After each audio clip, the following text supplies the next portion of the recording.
La muerte de Jesús y su resurrección fue el punto culminante en el plan de redención de Dios. Sin embargo, la mayor parte del mundo no conocía a Jesús ni este maravilloso plan. Jesús encomendó a un pequeño grupo de discípulos la difusión del mensaje de redención en todo el mundo. Se estima que la población mundial en el año 100 era 195 millones. Cada uno de los 120 que estuvieron presentes en Pentecostés tendría que llegar a 1.6 millones de personas.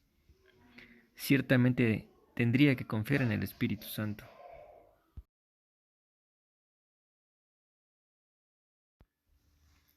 Los discípulos se enfrentaron a una tarea colosal, que aún no se ha completado. Todavía hoy tenemos el llamado de alcanzar al mundo para Jesús. Pero el Señor no espera que trabajemos solos. El Espíritu Santo que empoderó a los primeros creyentes nos capacita también a nosotros. El libro de Hechos presenta el ascenso de Jesús, el derramamiento del Espíritu Santo y la expansión del Evangelio de Jerusalén a Roma. Conforme avanzamos en la historia de la Iglesia primitiva, vemos que la gran historia de la Biblia continúa su desarrollo. Hoy, continuamos viviendo la historia de la expansión de la Iglesia mientras presentamos las buenas nuevas de Jesús a las personas en todo el mundo. Felizmente, el Espíritu Santo continúa capacitando a los creyentes para cumplir esta tarea. Durante los 40 días entre su resurrección y ascensión, Jesús enseñó a los discípulos sobre el reino de Dios y les dijo que esperaran en Jerusalén el bautismo en el Espíritu Santo. Les explicó el propósito del Espíritu Santo entre ellos, los desafió a anunciar al mundo entero la historia redentora de Jesús, les prometió el poder que necesitarían y los dirigió a testificar desde Jerusalén hasta los confines de la tierra. El día de Pentecostés, el 50º día después de la Pascua, la ciudad estaba llena de peregrinos, y Dios derramó el Espíritu Santo sobre los discípulos. Las señales que ocurrieron ese día, como el sonido del viento, una presencia visual de fuego y el habla habilitada por el Espíritu, eran indicativas de la presencia de Dios en el Antiguo Testamento. El bautismo del Espíritu Santo, confirmado al hablar en lenguas desconocidas, empoderó a los creyentes para ser testigos de Cristo. El empoderamiento de los discípulos fue evidente de inmediato cuando Pedro predicó a la multitud sobre Jesús, el Mesías, enviado por el Padre para redimirlo al mundo. Pedro afirmó que el derramamiento del Espíritu Santo testificaba que Jesús es Señor y Mesías. Esta declaración trajo convicción a los oyentes y Pedro les dijo que debían arrepentirse y ser bautizados en el nombre de Jesucristo para perdón de los pecados.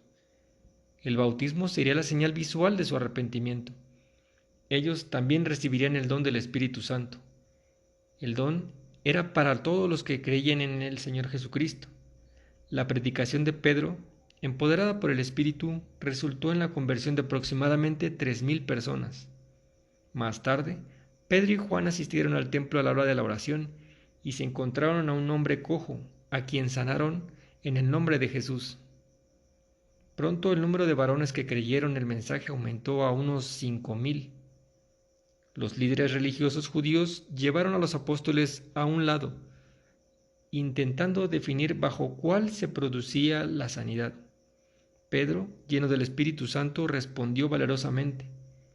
Los líderes estaban asombrados ya que Pedro y Juan no habían sido entrenados en el discurso teológico rabínico. Fue un gran testimonio para el Sanedrín.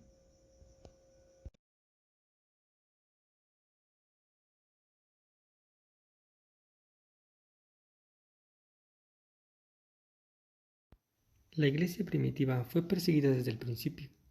Pedro y Juan y los demás apóstoles fueron arrestados, encarcelados, golpeados y se les ordenó que no hablaran en nombre de Jesús.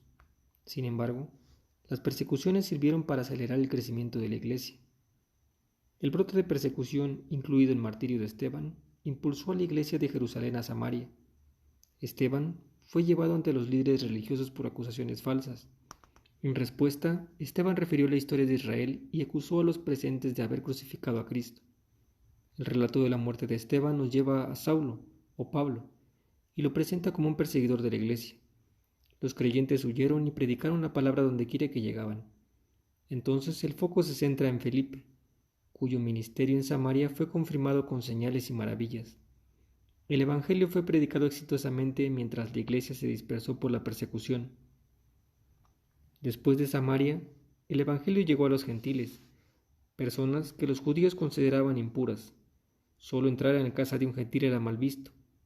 Para romper esas barreras, Dios le dio a Pedro una visión, mientras se alojaba en Jope, en casa de Simón el Curtidor. Cesarea, una ciudad que honraba a César Augusto, era capital provincial.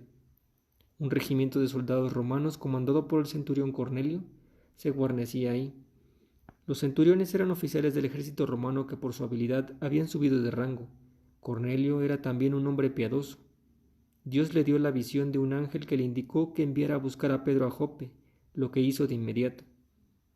Dios preparó a Pedro para aceptar la invitación a través de una visión de una sábana con animales limpios e impuros. Una voz le ordenó que comiera, con una clara afirmación de que lo que Dios declaró limpio era limpio. Pedro aceptó la palabra de Dios y viajó a Cesarea con los hombres enviados por Cornelio. Su sermón a los amigos y familiares de Cornelio concluyó que la creencia en el nombre de Jesús era necesaria para el perdón de los pecados. Luego, el Espíritu Santo fue derramado sobre aquellos en la... Hechos 1:8 describe el modelo para el crecimiento de la iglesia primitiva: Jerusalén, Judea, Samaria y hasta el último de la tierra.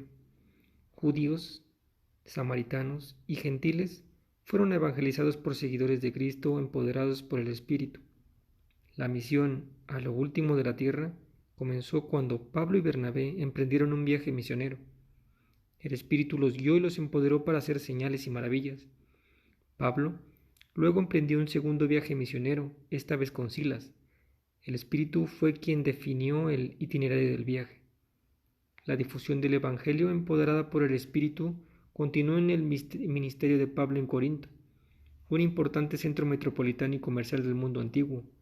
A pesar de la oposición ahí, Pablo ministró durante 1 año y medio porque el Señor había ahuyentado su miedo. Pablo sabía que el Señor estaba obrando en Corinto. Durante su tercer viaje misionero, Pablo se encontró con 12 hombres en Éfeso, que participaron en el bautismo para arrepentimiento de Juan el Bautista.